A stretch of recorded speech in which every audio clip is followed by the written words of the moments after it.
Chapter 57. A clear sky, a clear day, and a clear mind.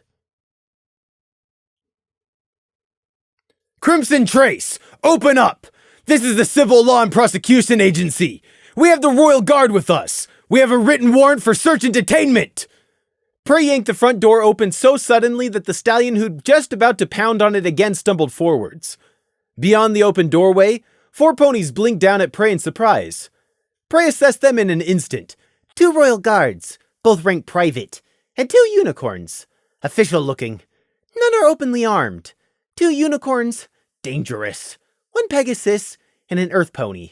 Surprised, not expecting to see me here. Why are they here for Crimson? Prey got a wash of thoughts from the 4 unwelcome visitors at the same time he was thinking all of this. Official number 1, a unicorn mare. Well, that's certainly not the Pegasus in question. Official number 2, the Earth pony stallion. Huh? Strange happenstance didn't say nothing about a filly. Unicorn Royal Guard. Wait, what? That silly lamb from the Night Guard lives here? Pegasus Royal Guard. Does this mean that freaky bat lover really did adopt a foal? Almost all of that was uninformed drivel, but Prey's mind immediately latched on to one name that stood out. Strange happenstance. Him again. What's he playing at this time? The moment of slightly stunned surprise passed, and the unicorn mare cleared her throat importantly. Is Crimson Trace in? We have a warrant to search his property. Sugar, a foal complicates things. We can't use an excuse to bring Crimson Trace in for questioning if it means leaving an underage foal alone and unattended. Prey gave a wide eye blink. Why do you want to see Crimson? He asked instead of answering. I'm afraid that's between us and him, the Earth Pony official said with a not unkind attempt at a smile. Crimson Trace does live here, right? He's looking after you, I take it? Prey considered for only a moment. Yes, that's right. That's great. Please take us to him. We need to ask him some questions. Behind the 2 official ponies with their ridiculous tailored jackets, the Royal Guards were exchanging uncertain looks and thinking, this all seems a bit iffy for a warrant. But what a great chance to put those lying Night Guard investigators in their place! Prey smiled cheerily up at the 2 officials, as if he didn't comprehend the real reason they were here. Sure I can. Follow me. Crimson Trace is here right now, isn't he? The mayor double-checked. Yeah, right here in our flat, Prey said, and turned left into his own flat. None of the trailing ponies noticed the slight tremble in his voice or the quickness in his step. The 4 of them entered Prey's empty flat and looked around at the bare walls in dismay. This place is a dump. How can they let ponies live here? This room's tiny, but I don't see this Crimson pony. Hang on, there's only 1 bed. But it was too late by then.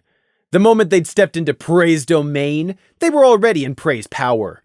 Runes may have availed Prey nothing against the Reaper King, the Scarecrow, the Bailiff, the Kindersnatches, or Hard-Baked, but that's only because setting up a runic array took hours. But if Prey had all the time he needed to prepare the area before the conflict, none of those dangers or monsters would have stood a chance. He may not have been close to finishing all the defenses, shields, and safeguards he wanted to construct on the flat, but he had enough to deal with these tools of oppression. Prey didn't turn to face the 4 ponies. He didn't smile, hesitate, toss off a one-liner, or give any kind of warning. He simply activated the room beneath his hoof. There was a surge in the air, and for the briefest flash of a second it felt like Prey's wool was standing on end with heat. Everyone touching the floor, with the designated exception of Prey, collapsed like puppets with their strings cut. Or in other words, unconsciously with no regard for cushioning their fall. Thump, bump, crump, bump! Prey turned around and let out a breath of relief. The 4 unwanted guests were sprawled on the floor where they fell, unmoving. One of the Royal Guard's helmets had rolled off. The fool obviously hadn't been wearing it properly. Well, their unconscious state would only last for about 7 minutes, possibly as little as 4 for the unicorns whose magic naturally gifted them the extra advantage of resisting foreign magical influences. And this had been a magical stunning, so Prey would need to work fast. Nervous energy was racing in Prey's veins. He felt jittery. The first thing he did was go back out into the hallway and shut and lock the front door. Then he returned and did the same with his own flat's door. Coming back in, he hurried over to the pile of fallen ponies and, with a shudder of disgust, placed the tip of his hoof against the first one's head. Unconscious, the pony's instinctive mental defenses were basically non-existent. It took Prey less than 30 seconds to ruthlessly pull their subconscious defenses to pieces and establish his own rudimentary control. He could have broken their minds with a mere touch, but that wasn't his goal. If nothing else, they'd certainly be missed, and he caught as a result. Prey went around and did all 4 of the ponies, starting with the unicorns and ending with the Earth Pony legal official. Counting from when he'd activated the runic array until now, it had all taken 3 minutes. When Prey was done, there were 4 ponies standing lined up against the wall and away from the window in case a Pegasus flew by. Their eyes were glassy and unseeing, and apart from breathing and supporting their own weight, they didn't even twitch. They looked like incredibly realistic mannequins, like the ones you saw in the windows of all the Canterlot clothing stores. "Right, let's start with you," Prey muttered, rolling his shoulders to try and ease his muscle tension, and heading for the unicorn mare who thought the name Strange Happenstance. By the time Prey was done trawling through the 4 ponies' heads, he was grinding his teeth over the name of Strange Happenstance, feeling frustrated, mildly reassured, and worried all at the same time. What had culminated in these 4 ponies coming here to trespass today with their warrant for Crimson was a number of events. First, it wasn't a warrant for arrest, or anything like it. In fact, it was only a warrant for entry into the premises and questioning of the named individual on the warrant, and then, if reasonable concerns were raised as a result, to search the premises. Nothing about arrest, detainment, or the like. They'd merely been bluffing to gain entry, since by their own rules, if Crimson simply hadn't opened the door, they were permitted to force entry. As for who these Civil Law and Prosecution Agency officials were, and where they'd gotten this warrant from, they were a legal department of the government, and had been contacted by, of all ponies, Lily Blossom's distraught parents. The warrant had to have come from the Royal Guard, however, as they were the ones with the authority to issue a non-judicial warrant within Canterlot. But the warrant still had nothing to do with the legal proceedings of suing the ISND and the Night Guard like Lily's angry parents wanted. The warrant was for questioning in relation to suspicion of theft and receiving stolen property. Now, where did that charge come from? Well, the warrant physically came from a Royal Guard lieutenant, Twinning Ivy. Prey had witnessed how it had come to pass from the Royal Guard Pegasi's very own perspective. The lieutenant had summoned him and his guard partner to his office. Inside, Lieutenant Twinning Ivy sat behind his neatly tidied desk, and there stood the Civil Law and Prosecution Agency mayor on the other side. "Ah, good," Twinning Ivy had said, the rich red of the brushed plume on the lieutenant's helmet dipping as he nodded at the mayor official. "This is Jenny Barley, from the Civil Law and Prosecution Agency. On the grounds of evidence she's presented in some other concerns, the Royal Guard is granting her agency a warrant." Prey remembered his own mouth asking in a voice not his own, "Sir?" "A warrant for Crimson Trace, a Night Guard, an ISND Night Guard," Twinning Ivy said with a significant look. Oh. Yes, sir." He and his Royal Guard partner both saluted smartly in understanding. "The Night Guard deserved this. They'd taken the Royal Guard's place of honor at the Grand Galloping Gala, and they'd made a mess of it. I was supposed to be one of the ones on shift at the gala. I missed the chance of a lifetime to see it because of some arrogant Bat Guard jerks. We wouldn't have botched it." So that was where the warrant had come from. A slighted Royal Guard lieutenant bearing a grudge. How boring and uncreative. Prey could clearly see that Twinning Ivy had only granted a warrant to create trouble for the ISND. He obviously didn't expect anything to come of it, but he hoped something would. And, hey, if nothing else, it would still waste the ISND's time as some petty revenge. However, Twinning Ivy obviously wasn't dumb enough to give out warrants without reasonable grounds. That could get him into big trouble. He needed an excuse. And where had the excuse come from? From Lord Vanish of House Time. The infuriating noble hadn't been satisfied with stealing Crimson's jade necklace. He'd had to make additional trouble for them too by filing an official complaint of attempted theft against Crimson. This memory came from the Unicorn Mare official. It was of the accompanying letter written by Lord Vanish that came with the official complaint. The letter in her hooves was on the rich, creamy paper of the wealthy, written in smooth-flowing cursive script by a fine quill. She levitated the coffee mug off her neat desk to under her nose, and took a sniff of the tempting aroma before sipping. Prey experienced the memory of a taste of bitter milk-sweetened richness. She reread the letter. It was short, and she hadn't forgotten what it said, but you had to be sure about these things in legal prosecution. I, in full faith of my words, attach this letter to the formal accusation levied against one Crimson Trace. The aforementioned stole a historical family heirloom from my house, although he claims ignorance. I have reason to doubt his claims of innocence, and his stubborn resistance in all but refusing to return the stolen heirloom when directly confronted leads me to find his excuse highly suspect. I urge all actions and precautions to be taken against this brazen thief, and I only hope that my credentials will go some way in exposing this criminal for who he really is. Signed, Lord Vanish, Marquess of House Time. The short length of the letter wasn't the important bit. What was important was the signature which had been committed to the letter. A lord of a house, a noble citizen of Canterlot and a gentle colt. Indignation against this Crimson Trace pony rose in her chest. This is the third time I've heard his name in less than 3 days. He's obviously a deviant and a rogue god, and I'll prove it. 3 times the self-important mayor had heard of Crimson. The first from Lily's angry parents, the second from a petty lord, and the third from the private detective and business acquaintance of the Civil Law and Prosecution Office, Strange Happenstance himself. That annoying, secretive, private detective had been the driving force behind this the whole time from the background. From looking at the Earth Pony official's memories, Prey had seen how Strange Happenstance, in his long coat and wide-brimmed hat, had invited the 2 Civil Law and Prosecution Agency officials out for coffee, and then subtly prompted them to go after the ISND. It had gone like this. This really was a good coffee shop, with low, friendly chatter, pretty waitresses, and a nice ambiance. I'll have to remember to come back here again. His own russet orange forehoof with its coffee mug looped over it rose up into his view, and he blew away the steam. Across from the 2 of them, Strange hadn't removed his omnipresent hat or trench coat.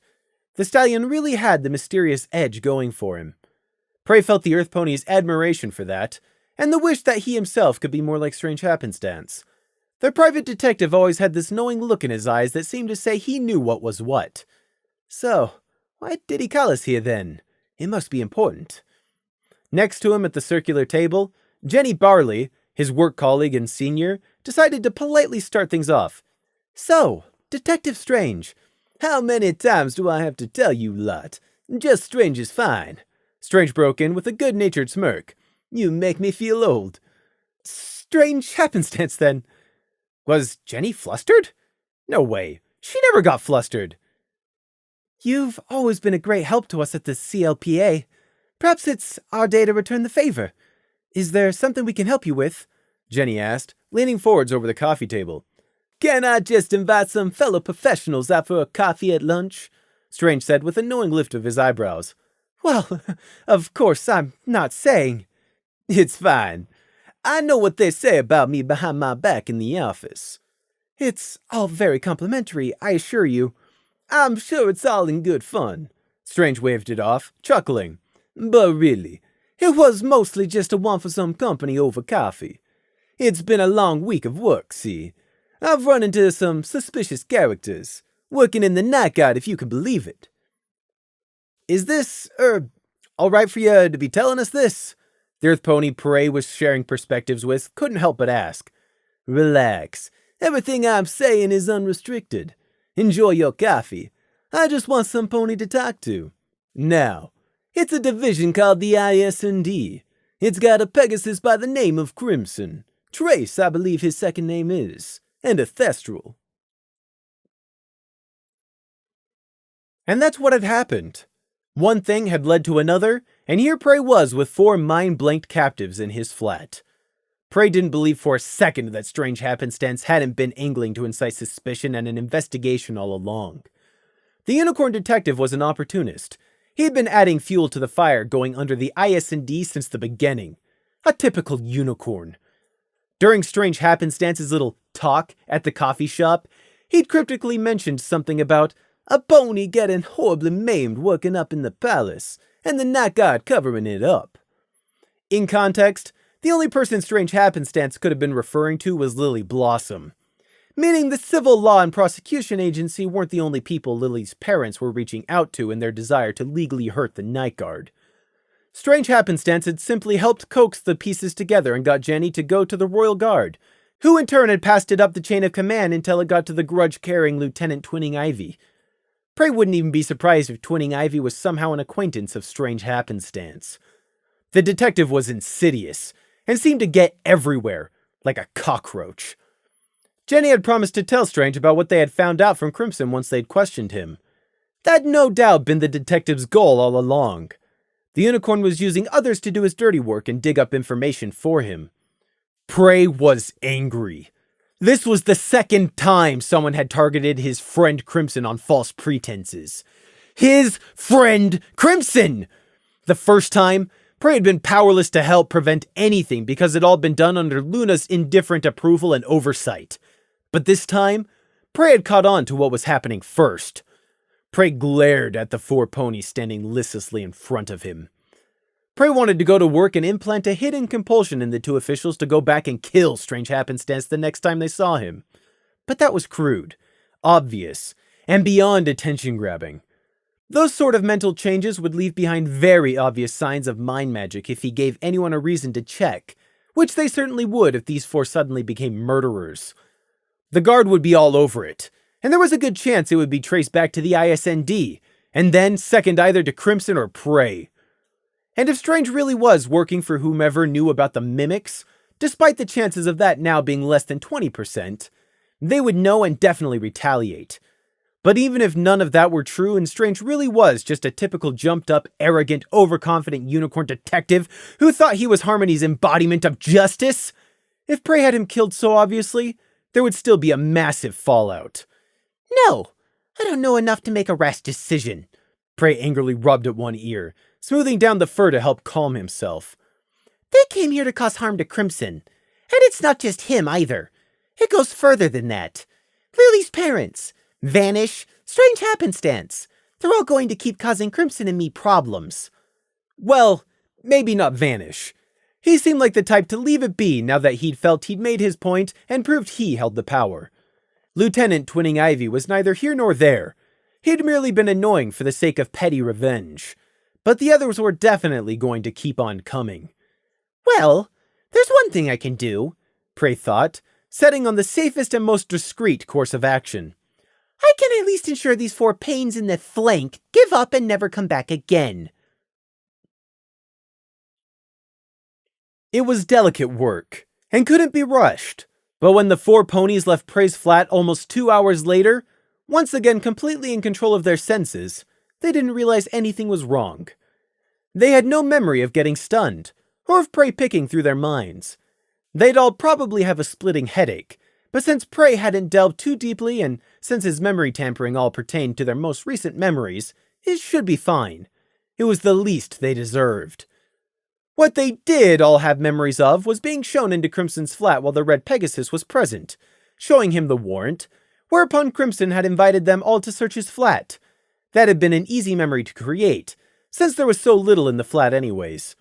Needless to say, their memories confirmed that they'd found absolutely nothing, whereupon they'd asked Crimson their questions, received some disappointing answers, and left.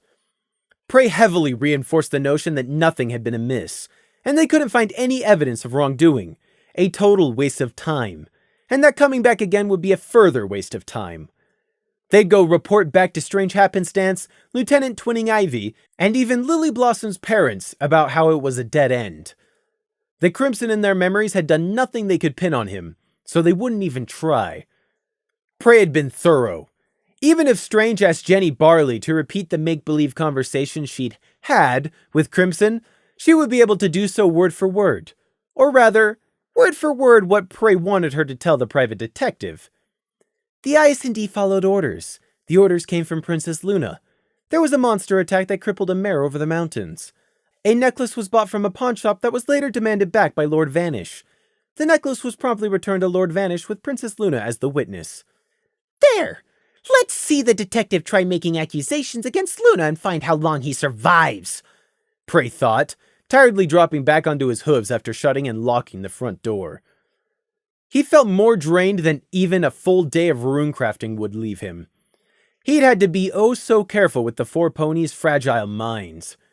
Prey knew his mental touch was equivalent to a barbed razor blade drawn across the brain, so he'd had to make the effort to be extra gentle. He didn't want all four of them having a complete breakdown a few months from now. Prey took a moment to sit down and rest. He'd been lucky to be here when Crimson was out, but next time he might not be so fortunate. He hoped Strange Happenstance would give up, but somehow he doubted he would be so lucky. But it worked out for Prey this time. Why haven't I been doing this more to solve my problems? Mind control isn't always feasible. When it is, it's so much more efficient and easy, Prey asked himself. Prey looked down at his hooves. The golden bands sat where they'd always been. Still there and still silently mocking him. Looking down also caused the blue end of the ribbon to swing into his view. Prey reached up and untied it from behind his ear. It would be so much easier to mind control people.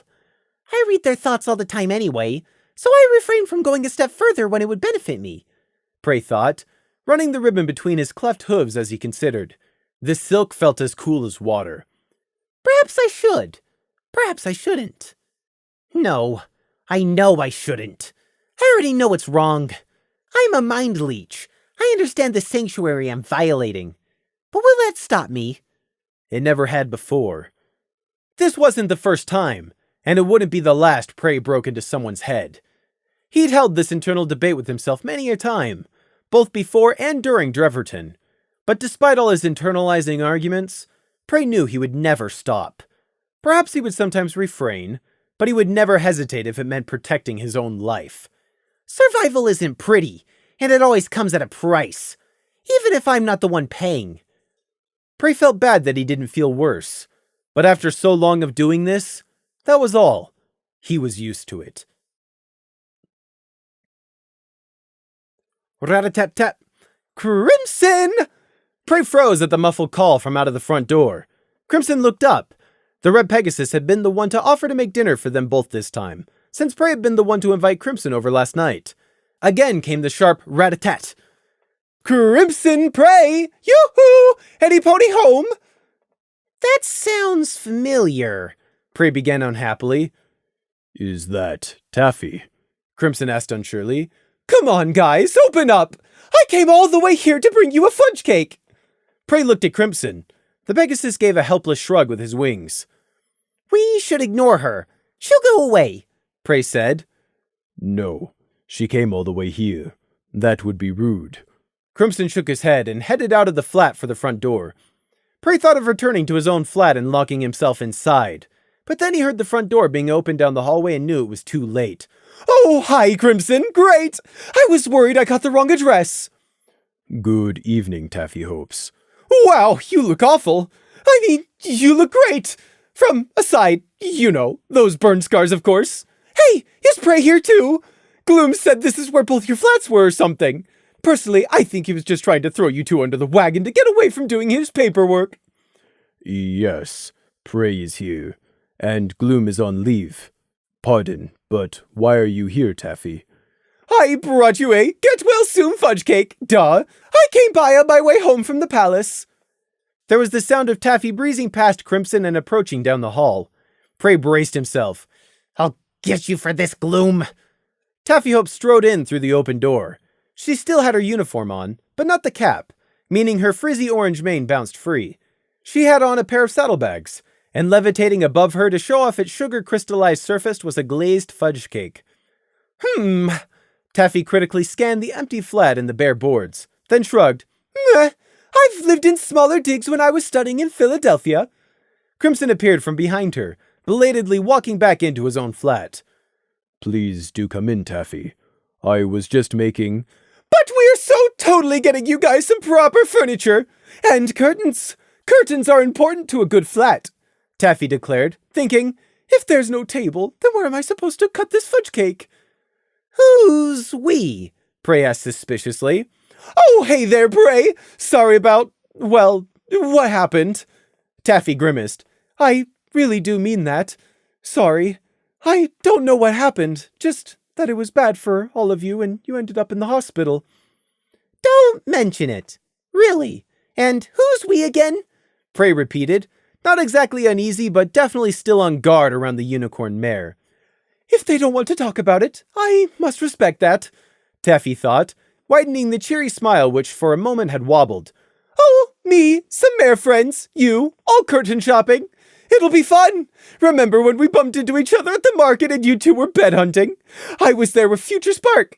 I could bring him curtain shopping with us too.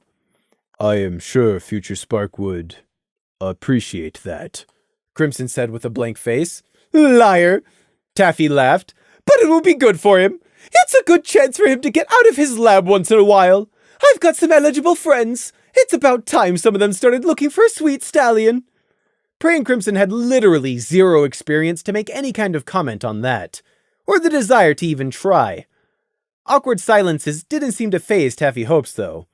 She was still levitating the fudge cake she'd brought, and now she looked around again.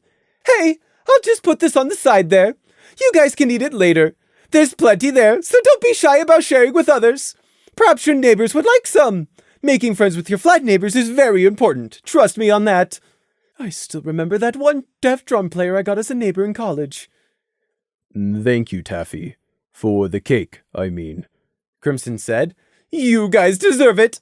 I don't know what's happened to Gloom, but he looks like he desperately needs some cheering up. Taffy's smile started to slip again a bit. But hey, I'm just the liaisons officer. I don't go out and work in the field. I've got my nice cushy desk job, so what do I really know? You've all got these new scars under your eyes and... Thank you for the cake, Taffy. It's a nice thought. And I am sure it'll taste nice too, Crimson said. Prey didn't understand why Taffy seemed to care. Sure, Taffy had never been bigoted towards Thestrals or scared of them like so many other normal ponies were, but she was still born and raised a Canterlot unicorn. She didn't even realize all the privileges she took for granted. And it wasn't like the IS&D were special. Taffy dealt with paperwork and saw squads from all over the Guard, both Royal and Knight. The IS&D should just be one of many to her. Taffy took a breath and recomposed herself. Her bright, slightly eccentric smile returned. Well, I certainly hope so, Crimson. I baked it myself, so it better be good. Listen, I'd love to stay and chat, but I can see you're busy and I have to get back and feed Mabel. It's great to see you both, and it's kinda sweet you're letting Prey stay with you, Crimson. Pardon? Crimson paused. You'll make a good father someday. Mares approve of a stallion who can manage foals. Take it from me. No, I have my own flat, Prey tried. Ta-ta for now. Taffy was already breezing back out the door she'd breezed in through. Catch you back at work. Paperwork waits for no pony. Crimson looked at his half-cooked pot of pasta and broccoli, then to the gleaming iced surface of the fudge cake Taffy had on the side.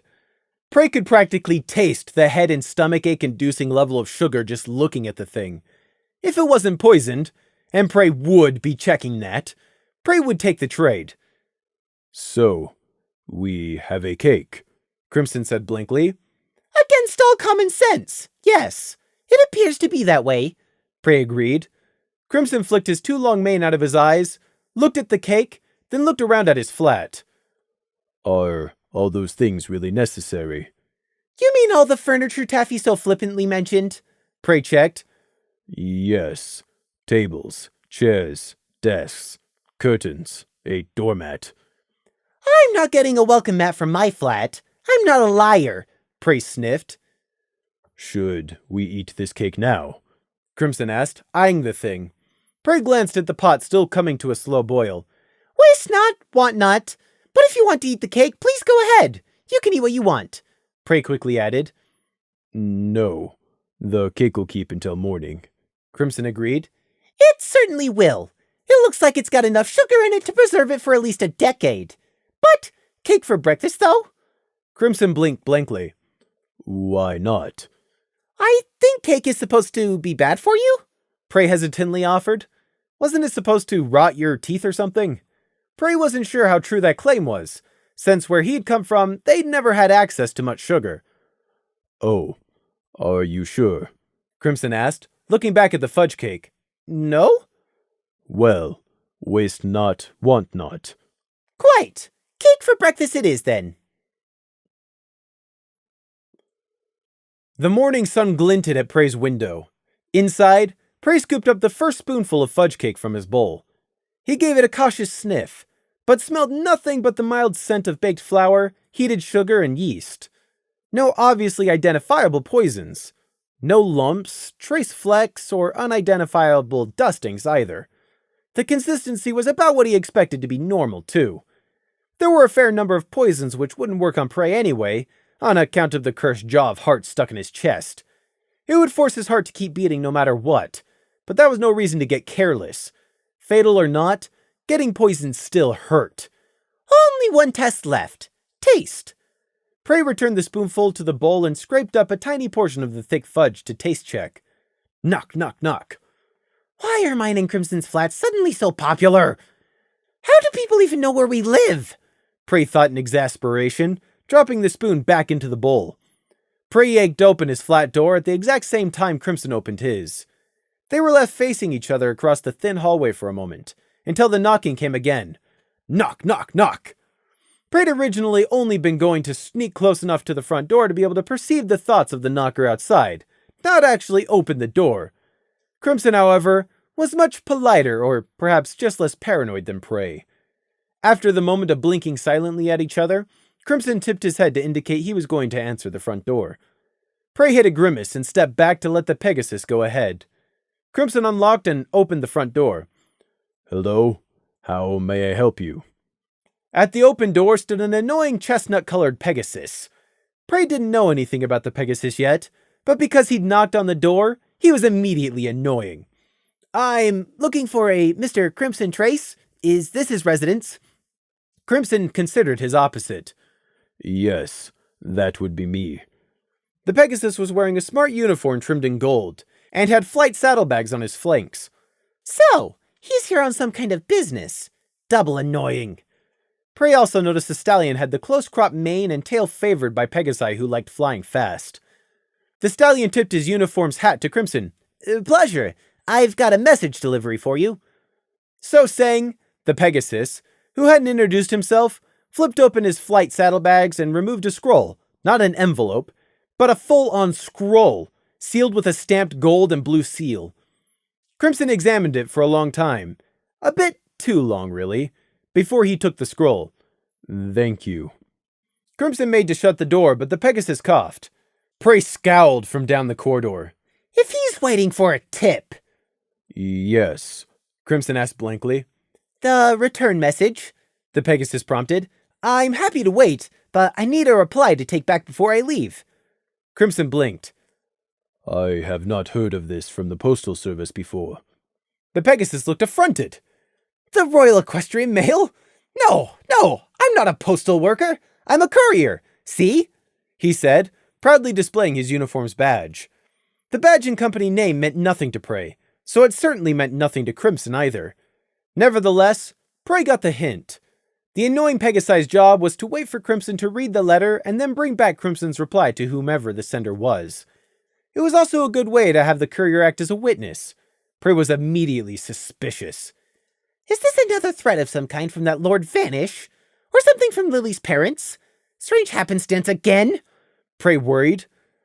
Using his wings to help grip the scroll, Crimson broke the seal and unfurled it. Prey wouldn't do something so crass as to try to read over Crimson's shoulder, or rather from under at his height, although he wished he could. Besides which, the lettering was just slightly too blurry at this distance for his damaged eyesight to make out comfortably, so he just had to wait while Crimson finished. Crimson made an annoyed flick with his wing as he read. I already made it clear I did not have any interest in their offer. Prey easily drew the connection with just those few words and worked it out. Those showboating stunt Wonderbolt flyers again? Yes, them, Crimson said, not turning or surprised that Prey was listening in. The other Pegasus, however, jumped, not having spotted Prey standing behind Crimson. His eyebrows shot up, but it wasn't just startled shock on seeing a runt lamb in Canterlot, but at what Prey had said. Do you even know who the Wonderbolts are? They're the most skilled, high-performance flyers in the whole world! Didn't know, didn't care, and still don't, Prey thought. In joint sync, Prey and Crimson both raised a skeptical eyebrow at the courier. The Pegasus snorted, professionalism forgotten as he was presented with two people he clearly regarded as heathens. I will require an answer to the scroll either way. I'll be going back to the Wonderbolt's office directly. The still nameless courier added that last part like they should be worried about what he might say. How annoying, yet amusingly petty. As Crimson just continued to stare him down, the courier's misguided bravado drained away. The scars did wonders for tipping Crimson's normal blank stare over the edge into intimidating. Prey kind of wished he could manage the same, but all he could pull off was looking like an angry bunny rabbit. I'll just wait here, shall I? The other Pegasi's eyes shifted about. I can take a verbal reply, but if you should choose to write one, I'm obligated to wait until... You can politely tell them thank you, but no thank you. I won't be attending this. Crimson referenced the scroll he held. Young Flyers competition as an amateur guest judge. You're saying no to a personal guest invite? But that might have come from Spitfire or Soren themselves, the courier exclaimed in shock. Let me change that no to no thank you. Have a nice day. Wait, I don't suppose that invite was transferable. Crimson shut the door in his face. Prey looked at Crimson and just got a disgusted flick of the wing. Pushy people who don't know that no means no, not nag me. Prey nodded firmly in complete agreement, and went back to the flat and ate a non-poisoned, eye-wateringly sweet sugar-packed fudge cake for breakfast. The second bowlful was almost worth the sugar-induced headache it gave him afterwards. Prey expected that to be that regarding the Wonderbolts. Just some over-eager, pushy ponies who didn't seem to be able to take the hint. But Crimson's reply had been very clear this time around. Anyone with any sense would have taken the hint. Did you see it, Prey? Scenic exclaimed. See what? Prey asked grumpily. Everyone today had asked the same question. Every single damned person. The giant rainbow light show earlier, of course. Oh, that giant rainbow light show. I thought you meant the other giant rainbow light show. Prey rolled his eyes. Well, did you? Did you? No, I was inside at the time, Prey said. It was true. He'd been underground checking on the Veropedes and making more runic defenses for his secret lair. There was never any rest for the wicked. Lemon Pink had wandered in halfway through and asked, Prey, there was a huge rainbow explosion in the sky from the direction of Cloudsdale 17.5 minutes ago. Do we need to take any action? Prey had stopped working and turned to face her. What? Now he was visiting Scenic and Lily in the hospital, at Crimson's continued insistence, and getting told about it all over again. That's too bad, Prey, because it was great. I saw it from my window. The nurses said it apparently came from a pony at the Young Flyers competition. A doubly good thing Crimson didn't go then. Oh, Prey said out loud, feigning interest as if he hadn't heard all this a dozen times already today. Granted, he'd been eavesdropping then, but it still counted. Crimson had been out flying at the time of the rainbow explosion. Not anywhere near Cloudsdale itself, but apparently that wasn't necessary because the light display was so large. And had told Prey about it when he'd arrived back at the flat before they came here to the hospital. The conversation had gone something like this. Hello, Prey. Hello, Crimson. Did you happen to see a rainbow today? No, I was inside at the time. Huh. Well, there was a big one. Carton Juice all but burst into the room. Hi, honey. Oh, hello there, Prey. Crimson. Prey waved a hoof vaguely in her direction. Crimson gave her a serious nod and equally grave, Hello, Carton Juice. Hey, Carton, you look great. Did you see the rainbow explosion thing? Scenic Pate enthused. Did I ever? I was just about to back in from tending my beehives, and guess what? Rainbow! Everywhere! Across the whole sky! Prey hid his sigh as Carton went on. All anyone seemed to know was there was an enormous rainbow explosion of light, coming out from Cloudsdale at the same time as the Young Flyers competition, which then traveled across the whole sky. Its actual cause and purpose were not yet known. Apparently, though, there'd been a similar light display, but on an even grander scale some 11 years ago. Prey had missed the first one, due to the small matter of being locked away in Dreverton, and also the second such event now, it seemed. Does this have something to do with why the Wonderbolts were so keen on Crimson attending? Was there some plan? Prey thought suspiciously, mind already coming up with conspiracy theories. Finally, however, Crimson put a stop to Carton's gushing over the pretty rainbow display by bluntly asking, "You're trying to help Lily Blossom along with that volunteer. Is it working?" That sobered Scenic and Carton up real quick, and stopped their chatter about petty and ultimately irrelevant light shows. How did you hear about us working with a volunteer? Carton asked, somewhat guiltily. Saffron Swirl was very nice. She asked us not to go spreading her work and here around in any case the newspapers heard. Prey told me. Crimson shrugged. Prey? Carton Juice started in surprise, looking at the lamb. But how did, Why are you surprised? Were you trying to keep it secret or something? Prey asked innocently. No, nothing like... Well, all right, maybe. You must be aware the hospital and Night Guard are both keeping close eye on Lily Blossom. Both your and Saffron Swirl's efforts are definitely being monitored. Prey dismissed with a wave. You even know which pony we're working with? Carton gasped. Yes, so? You haven't answered Crimson's question yet. Prey prodded impatiently. Next to his mare friend in the hospital bed, Scenic wasn't surprised. He just accepted it. Of course Prey knows. He always somehow knows. Lily Blossom, I think she's scared to accept help. And her parents aren't helping. I mean, I'm sure they're only doing what they believe is right, Scenic hastily clarified. But, well, it's not helping Lily. You know how she told us she doesn't have a good relationship with her mom and dad, right? Neither do you, if I recall. Your disagreement was quite loud. Crimson pointed out. Yes, well... Scenic hunched his shoulders and Carton Juice gave him a quick nuzzle, avoiding his scarred cheek. She tried to conjure up a smile to meet Crimson's yellow eyes as she took a breath. I don't have the pleasure of really knowing Saffron Swirl. We only just met. But she seems to be a wonderful and compassionate mare. We're all just trying to help Lily Blossom the best we can. In fact, we managed to get Lily to agree to play chess with us. Or one of us. It's the helplessly sitting around and thinking that's getting to Lily the most, I think. Carton said sadly. Saffron Swirl and Carton Juice were both outsiders, and Prey still wasn't quite sure how circumstances had led to both of them somehow getting involved with all of this, or why they were so dead set on volunteering and helping Lily. Chess? Crimson asked. Yes, chess. I suggested cards, but she can't really hold cards in her magic anymore. Scenic winced. No, I mean, what is chess? You know, chess?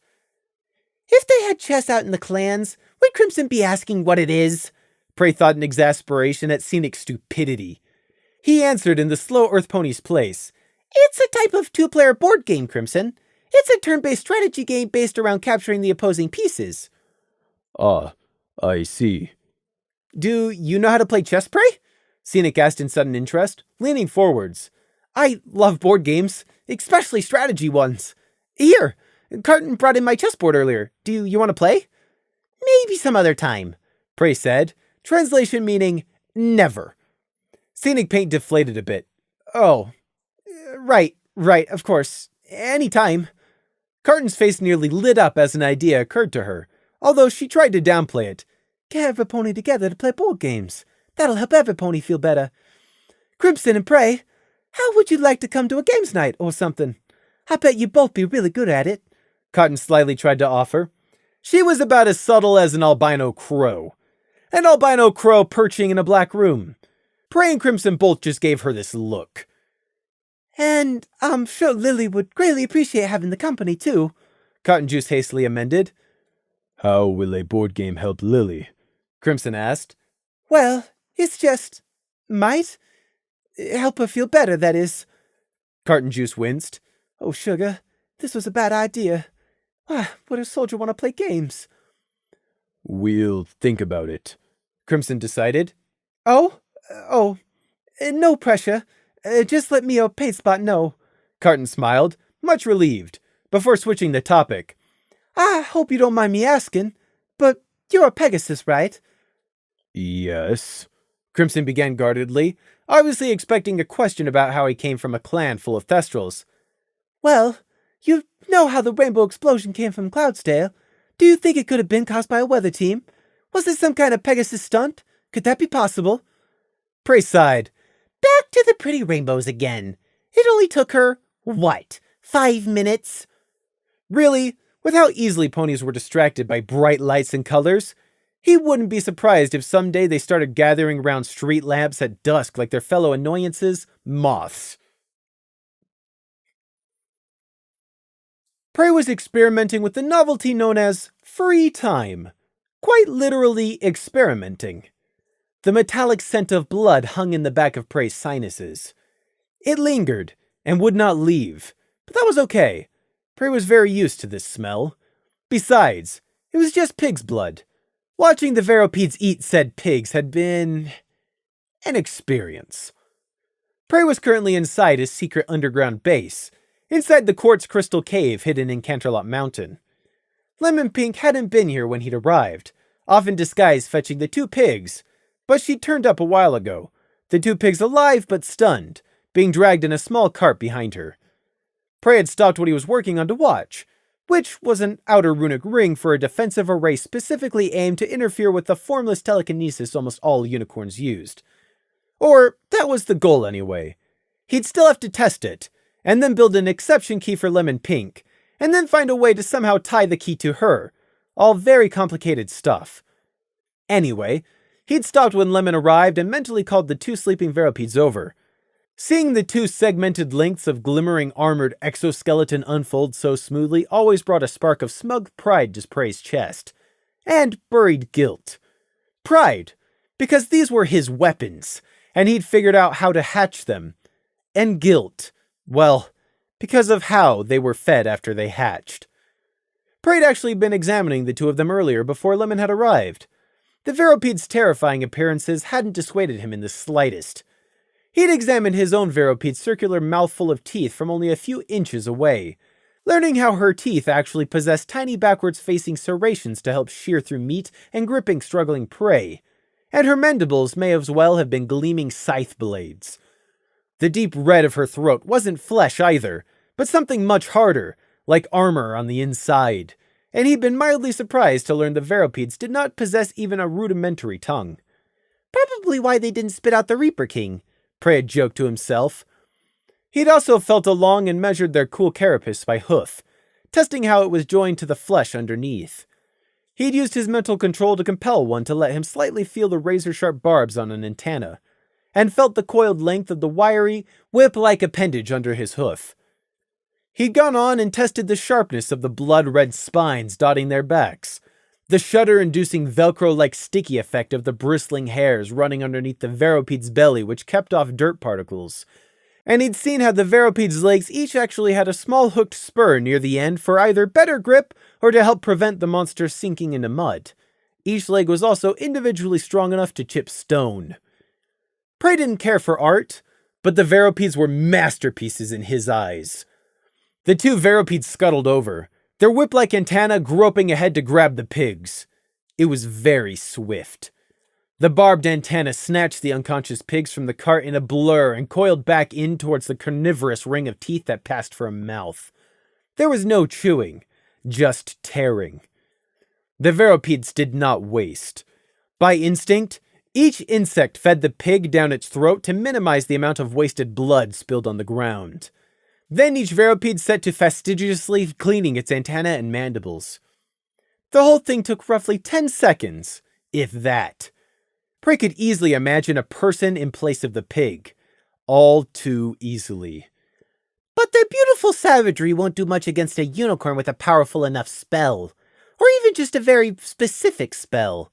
One intended especially for monsters like Veropedes. One specialized spell, and they'd be dead. Gone. Just like that. That would be a huge loss. An unacceptable loss. However, if it came down to a fight, Prey couldn't afford to give it anything less than his all and commit everything. When your life was on the line, you couldn't afford to give it anything less than your all. He had learned that in the deeper green. Weapons were made in the hope of never being used, but were still created in dreadful anticipation. Lemon Peak stood to the side of prey as he considered his two giant weapons. She spoke. This feeding schedule is unsustainable in the long run, Prey. I know, Prey agreed. Meat was very expensive in Equestria. Fish was a cheaper alternative, but unlike live pigs, fish did not keep. While it wasn't a problem now, the constant drain on Prey's stolen gold would add up. Plus, there was always the slim but real risk of some nosy pig farmer asking the wrong questions and uncovering something. Thus, despite Prey's wishes, this was an unsustainable setup. Prey had considered the problem already, but he was reluctant to set in motion the alternative he'd settled on. However, there wasn't much choice. The Veropedes had to be fed. They were his. So now my only earthly possessions are a bed, some cutlery, a number of pot plants, a ribbon, and 2 giant centipede monsters designed to kill everything in their way, Prey thought, lips twitching in morbid humor. I've decided it's time to go with your previous desire, Prey said out loud. Yes, Prey? Lemon blankly tilted her head. Your expressed desire to invest a portion of the gold in a business, Prey clarified.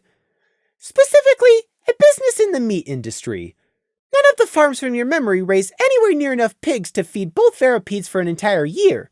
So we're instead going to go to the intermediary buyers, who buy pigs from the farms and then arrange the transportation and sale to Griffonia. I have already looked into it. There are 2 such businesses, Equestrian Eggs and Smiley Supplies. The business names were a bit misleading, but ponies despise the whole idea of meat eaters, even if it was necessary for some species' survival. So the 2 companies kept their work occupations close to their chest to avoid the social stigma, and their workers did the same. Besides, it wasn't like they just exported pigs to Griffonia. Equestrian Eggs did make half its business from marketing eggs, which ponies had no such hang-ups about eating. Prey continued. Ideally, I would suggest investing in and subtly taking over Smiley Supplies. However, this is to be your project, Lemon Pink. The idea was yours, so the execution and investment management of it I leave in your hooves. Yes, Prey. Thank you, Lemon said blankly, but Prey was used to getting blank from Crimson, and Lemon actually sounded like this was something she'd been wanting to do. Earn money, make investments, and sniff out gold-making opportunities. Not that Lemon Pink would ever truly think of doing so on her own initiative. All her actions aimed to further Prey's success in some form or fashion. She was a tool that lived to serve Prey. There were few differences between Lemon and Prey, but the few which did exist were important. Not good or bad, just important. In retrospect, this was probably what he'd been noticing off about Lemon Pink. So why did Prey still have the nagging paranoid suspicion in the back of his head that there was still an extra detail about Lemon Pink he was overlooking? Or was it just his own attitude? He didn't know, and he worried it would be the former, not the latter. When Prey left to return to the surface, he was in a conflicted mood. Not about Lemon Pink, about something else. It was merely that one secret worry had naturally led to another, and, well, now he was worrying. Prey was not hard-baked, and he never would be. That's what Prey told himself. Yet here he was, in a secret lair devoted to dark research, much like the Warlock's own lair. Hard-baked had made his Scarecrow and Reaper king, while Prey had his Veropedes. Only a blind person would have missed the similarities. Prey hated the parallels he was drawing between himself and Hard-baked, and there were so many of them if he but looked. The remnants of Garrow and Snake didn't help either. Prey wanted to be a better person. He really did. But it wasn't going to happen. Survival kept getting in the way. Prey's secret crystal lair may not have been filled with murdered villagers, but the things Prey was planning to be researching, creating, down there were arguably just as bad, or possibly even worse. But neither had Prey forgotten how helpless he'd been against Hard-baked. Prey's goals hadn't changed.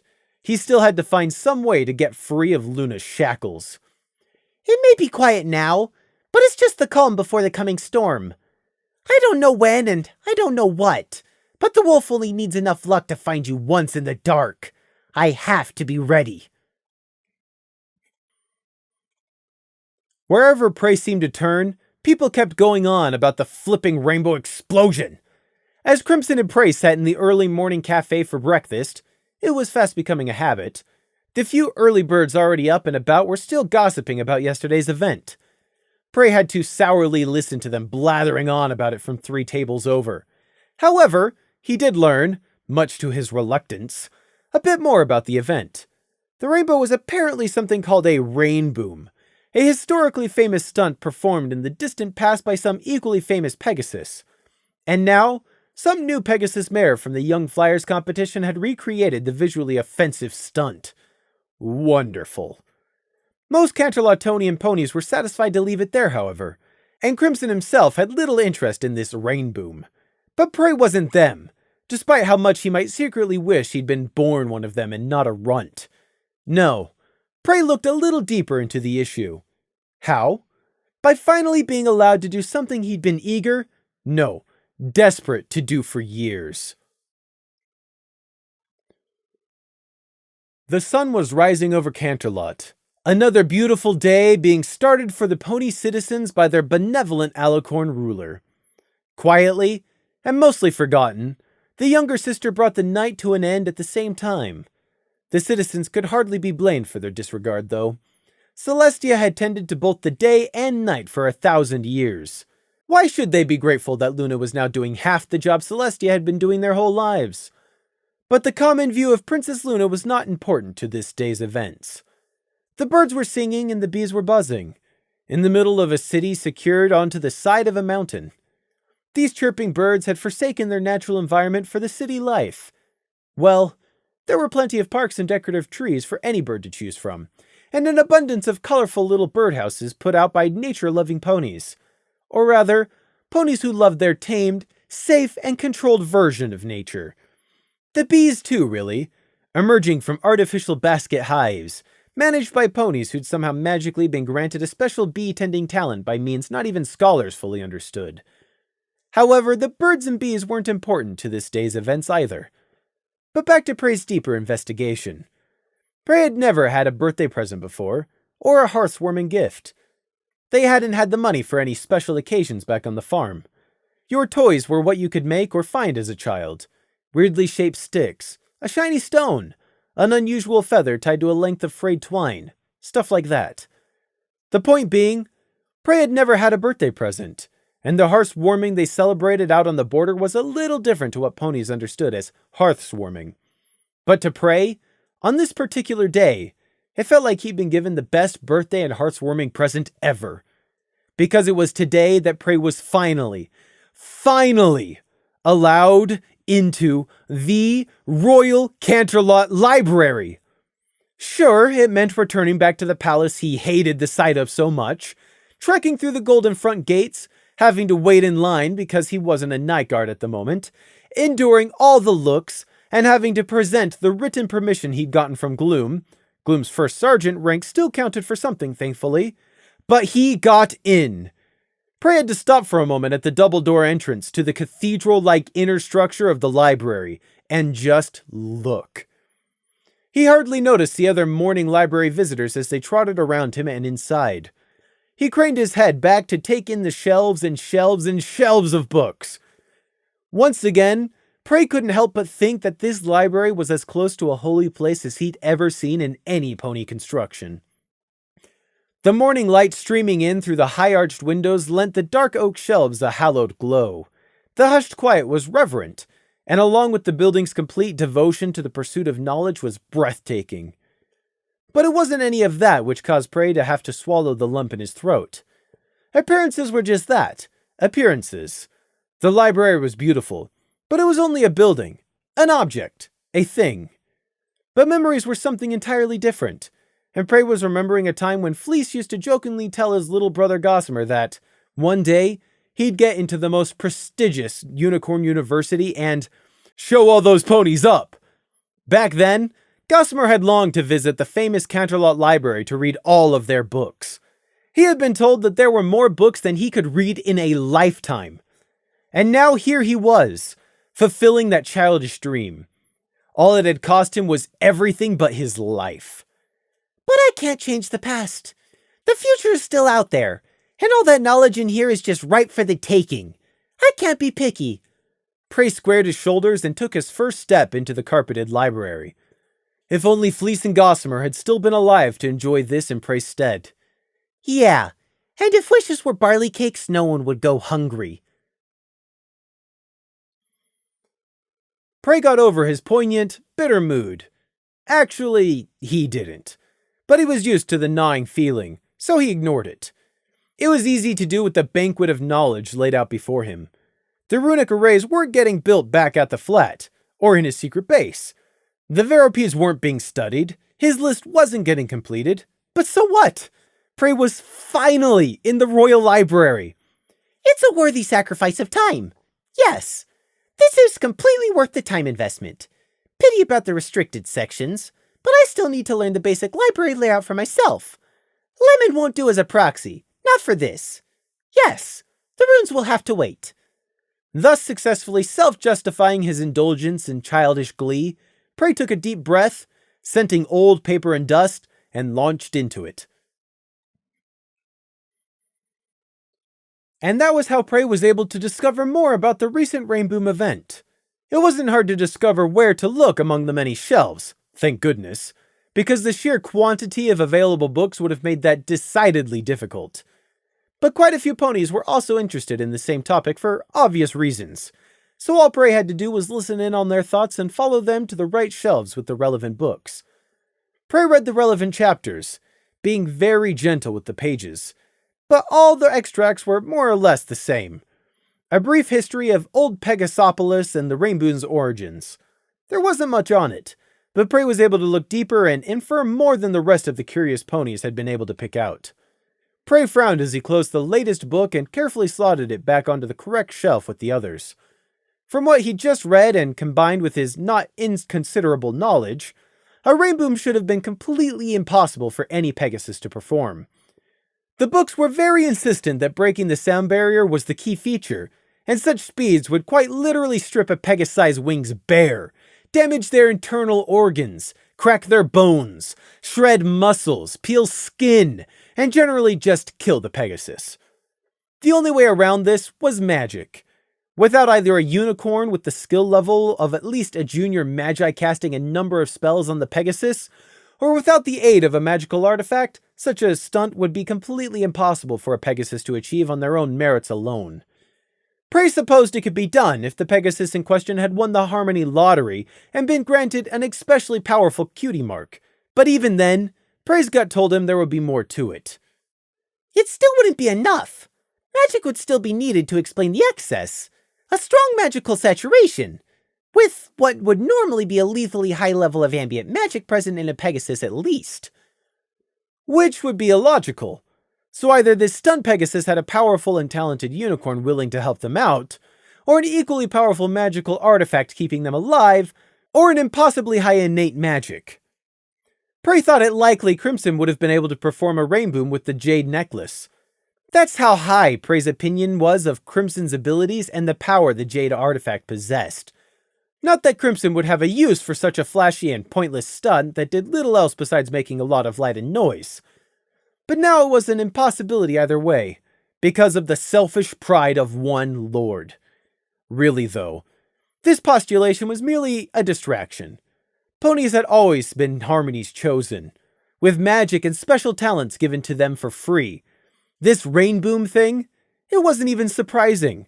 Just one more in a long list of Ponykind's unexplained feats. Forget it. It's not important, Prey thought. He cast his eyes about him, and saw bookshelves in every direction. Prey smiled. A real smile. One where he could forget his worries for a little while. But there's so much more here that could be important, and I get to discover it. Prey went to the closest shelf and began eagerly perusing the titles. Thus satisfied that it didn't affect him, Prey didn't even bother obtaining one of the Cloudsdale's newspapers, which actually had a report of the Rainboom event, names, and the Young Flyers competition. Perhaps he should have, but he didn't want to waste the time it would have taken. Prey read fast. He made the most out of every moment, skipped irrelevant passages and introduction chapters, and remembered everything he saw. He tried to only focus on books' titles which might be relevant to his interests, but despite all his time-saving tactics, the hours slipped away like minutes. Prey spent the entire day at the library, not even noticing lunch pass by. Who cared about food? There were books here to read. He'd sacrificed far more for far less knowledge before. Prey loved every frantic minute of his day at the library, but it wasn't enough. Despite only having access to the public section, Prey didn't even get 1/30th of the way through his desired topic list, even after remorselessly pruning down the topics of his interest. Being slowed down by librarians trying to direct him to the full section didn't help. For example, unicorn telekinesis for fools and beginners. Despite such a common magic being second nature to all unicorns, not even requiring structured magic to cast, there were still 5 whole shelves packed with studies, books, instructions, and theses on the topic. And they were tall shelves too, ones that you needed a ladder to reach the top shelves for, or to be a unicorn. Prey barely got to scratch the surface of the available material. The library was closing up and all the visitors were quietly being asked to leave for the day before Prey guiltily realized he'd spent the whole day there. Guilty, because he hadn't spent any time with Crimson. And wasn't he supposed to be Crimson's friend? Prey hurried back down the streets of Canterlot, for once sticking to the main roads rather than taking the back alleys he'd memorized from maps. He'd spent all day in the library, plenty long enough for anyone who might have wanted to find him to track him down. If Prey's watcher in the shadows had assembled an ambush to catch Prey alone, then he'd stick to the main streets where there were plenty of witnesses. He kept one eye on the sky the whole way. The evening sun splashed over the cobblestones, turning the sidewalks a pleasant orange as Prey was turning into the apartment block. Prey reached the second-floor landing and unlocked the front door. Closing it behind him, Prey made straight for Crimson's flat and knocked. There was a delay. Then the door half opened. "Sorry," Prey said the moment a distracted-looking Crimson was revealed. Crimson blinked, refocusing on Prey. What? I didn't say hello this morning. Or goodbye, or anything to you. Sorry." Prey apologized, finding Crimson's gaze suddenly very hard to meet. What am I, a 5-year-old getting scolded? You were gone for the day. Oh, I suppose you were. It's fine, Prey. Crimson dismissed his apology. Crimson hadn't even noticed? Prey quickly banished the ridiculous sinking feeling. He was being stupid. Crimson had his own priorities, and if Prey could lose a whole day in the library, why couldn't Crimson also be capable of getting distracted by his own activities? Yep, 5-year-old, that's me, feeling jilted that my friend didn't want to play with me. Prey mocked himself. Well, did you have a good day anyway? He asked. Crimson thought on the question for a minute. Well enough, he eventually answered. I went to the Royal Library. Did anything happen I should know about back here? No. I bought a few more items for my flat. A chair and a cool box, Crimson said. Prey tilted his head. Cool box? It's a refrigerated container to store food in. In the clans, we used to use cut ice stored in a dark cave to preserve food. The ice would have to be cut during winter and flown up the cliffs. In Canterlot, apparently they use a cool box. It's enchanted. Oh, right. Prey could see how such an item would be useful. It was like a much better version of a cold pantry. He hadn't thought of doing it until now, but Prey could easily create his own cool box with runes. It just hadn't occurred to him. Would you like to eat? I could make us both something, Prey offered. Crimson shifted, still standing in the doorway. No. No thank you, Prey. I have already eaten. Oh, Prey said, feeling vaguely foolish for some reason. Next time? All right. Next time. Thank you. Good. Good. Okay. Yes. Well. Yeah. I'll see you later. See you later, Prey. Yes. Prey retreated into his flat and Crimson retreated into his own. The awkward and slightly self-depreciatingly humorous moment over, Prey turned in for the evening, which for him meant staying up for many more hours laying runes late into the night. Dr. Clearbind smiled warmly at Prey. The therapist had been smiling warmly ever since Prey had stepped into his office and they'd begun his next therapy session. Feel free to take a seat, Prey. Anywhere you want to is fine again. Or if you'd like to try standing, then that's fine too, Clearmind said. Last time he sat in the corner. Will he stick to a formed habit, or move on to something new if he's uncomfortable? The doctor thought to himself, already overanalyzing Prey's every move. Oh, joy! Barely a minute in, and already I'm considering mind-breaking this idiot, Prey thought. He didn't want to be here. Prey was no stranger to being mocked and insulted. In the Resistance, he'd been the lowest of the low. But this here was definitely a more personal type of insult. Ponies thought they could judge him, that they were somehow better than him, and that he needed to be fixed to meet their ideal of harmony. But Prey needed to be here. It was an order from Luna. So he'd just have to grit his teeth and bear it until he fulfilled the quota of therapy sessions and was judged fixed. With that in mind, Prey purposely chose a plush beanbag seat, near but not totally in the corner of the room. Clearmind beamed. Prey felt like vomiting at the delighted expression on the vapid unicorn's face. May I say, I'm very glad to see you again, Prey. Today, I'd like you to please remember I'm only here to help. I'm also very glad you trusted me enough to come back, and we made such promising progress last time, believe me. I wouldn't believe you if you told me the sky was blue, Prey thought. He made a subdued noise in answer to Clearmind's words, which could have been interpreted as acceptance. Last time, he just sat in silence almost all session. I think it's best if I gently push him out of his comfort zone for his own good, Clearmind decided to himself. It hasn't been so long since our last little chat, Prey.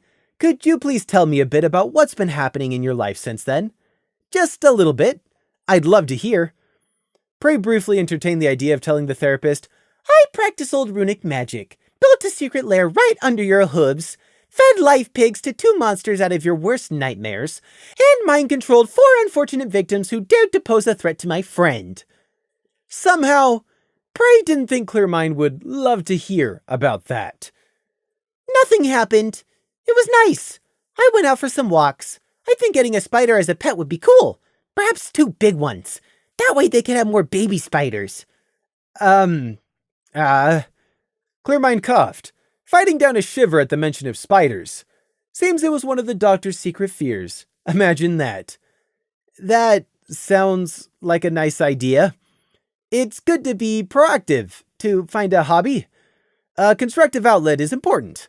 Why, I myself like to draw, although I'm not very good. If I showed you some of my drawings, you'd laugh. Clearmind suddenly tapped his hoof and smiled. Ah, that's it. Hey, how would you feel about trying to draw? I have some drawing pads around here, actually. We could do it together, he suggested, as if the idea was spontaneous and hadn't been planned all along. Prey wasn't fooled or amused, but since he had to be here for the length of a session anyway, he might as well get it over with. All right. Wonderful! Clearmind beamed again, and levitated out 2 thick sketching pads along with a selection of colored pencils from behind his desk, where the unicorn had stashed them just for this outcome. Now, what colors will Prey choose, and what will he draw? This could provide valuable insight. Prey didn't take the proffered pad and pencils. He silently waited until Clearmind placed them down on the ground near him before he picked them up himself. Clearmind purposefully didn't look at him as he quietly began to sketch out his own pad, while commenting, I'm not very good at drawing, but I like it. It's relaxing. I tell you what, I'll try drawing you. If you don't mind, that is. Prey knew what the conceited unicorn was doing, but whatever. I don't mind, Prey lied, randomly selecting a green coloring pencil and starting to make some squiggles on the paper pad. He was a lamb. He wouldn't be expected to make an impressive drawing. A spider was simple enough to draw, though. This aggravating session couldn't end soon enough for Prey. After a few minutes of quiet drawing, Clearmind spoke. You're a very kind foal, Prey. I can see that you care very much about other ponies. You can see that in yourself, yes? Why, thank you very much. Prey insincerely thanked him. You're very kind to every pony, and I'm sure many others want to be kind to you, if you'll let them. Clearmind held his breath to see how Prey would respond. Why, thank you very much, Prey repeated. That shut Clearmind down, and for a while, Prey had some peace and quiet while the doctor formulated his next approach. The peace couldn't last for long. I'm finished. If you're not done, feel free to continue at your own pace. But here, see? Clearmind said, flipping his sketchpad around. The doctor had clearly been underselling himself. He was more than just a decent artist. It wasn't amazing, but it was very good for only 5 minutes. It was an impression sketch of Prey, with details focused on the face. Clearmind had noticeably not included the ribbon, and drawn on a much bigger and warmer smile than Prey had ever shown the therapist. It's not exactly in depth, but this is what I see when I look at you, Prey. You look kind. Clearmind waited for a beat. Can you see what I see in yourself? How droll, Prey internally sighed. You missed a spot, Prey commented, tilting his head to the side. You forgot my ribbon. Oh, of course. Silly me. Here, let me fix that, Clearmind said, and with a few skillful strokes added the impression of a ribbon outline. It's a bold fashion choice. Not that I know much about fashion, just like my wife always tells me. A ribbon isn't really appropriate for a colt. Is it a deeper indicator of a gender disassociation problem? Prey twirled the ribbon around the end of his hoof and just smiled at Clearmind. It hadn't been a question, so Prey didn't offer an answer, but it pleased him to know Clearmind disapproved. The gleam in Prey's eye was not kind. How about you? What did you draw, Prey? Clearmind asked, slightly uncomfortable. Prey carelessly spun his own sketchpad around. On it wasn't some depiction of a monster or blood, but just some green holly leaves, grass, a spider, and some scribbles. Much more realistic for a child, and besides, Prey didn't really have a talent for drawing. Clearmind, of course, dutifully complimented Prey on his efforts and praised him for his non-existent art. Can I keep this, Prey? I tell you what, I'll trade you for mine. Please, I insist. No, really, I do. The whole therapy session was a complete waste of time, with Clearmind continuing to futilely try to get Prey to open up and express himself. When the 45 minutes were finally up and Prey could leave, he made sure to toss Clearmind's sketch straight into the nearest waste trash can. Gloom was waiting in the waiting room, same as last time, while Crimson had only just begun his compulsory therapy session. The Thestral gave Prey a strange smile when the lamb sat down opposite, but still out of reach of him. I'm sorry, Prey, Gloom abruptly blurted. Huh? At Prey's look, he lowered his voice and continued. I realized you might feel like I was going to abandon you and Crimson to the ISND. Lily and Scenic too, actually. So, I'm sorry I was being selfish. But what? Gloom asked. I'm waiting for an excuse or reason. This is usually the point where someone would defend their actions. No, there's no but. I'm saying sorry. I'm asking for forgiveness. And I forgive you for anything you feel you might have done wrong to me, too. Prey folded his hooves under himself on the seat and examined Gloom. The therapist told you to do this, didn't he? Yes, Gloom admitted. The Thestral sucked in a slow breath and explained. He told me to say sorry for anything I might have done wrong and ask for forgiveness, even if I didn't feel like I'd done anything wrong. He advised me to say sorry and also to forgive. It's supposed to help me find peace. Prey's face was a picture of skepticism. And this works, does it? I don't know. I don't feel any better, Gloom admitted uncomfortably. He scratched at his chest scar, looking tired. But I told him I'd give his suggestion an honest try. So, I'm trying. It's stupid. So stupid. But it's my duty to Princess Luna to do this, so I must. Right, Prey drawled, and that one word said it all. I am sorry, Prey. Really, I am. I'm sorry about everything that happened to us over the Ridgeback. I'm sorry I led us all into that mess. Prey thought it best to hold his peace. This was one of those times where if you had nothing nice to say, it was better to say nothing at all.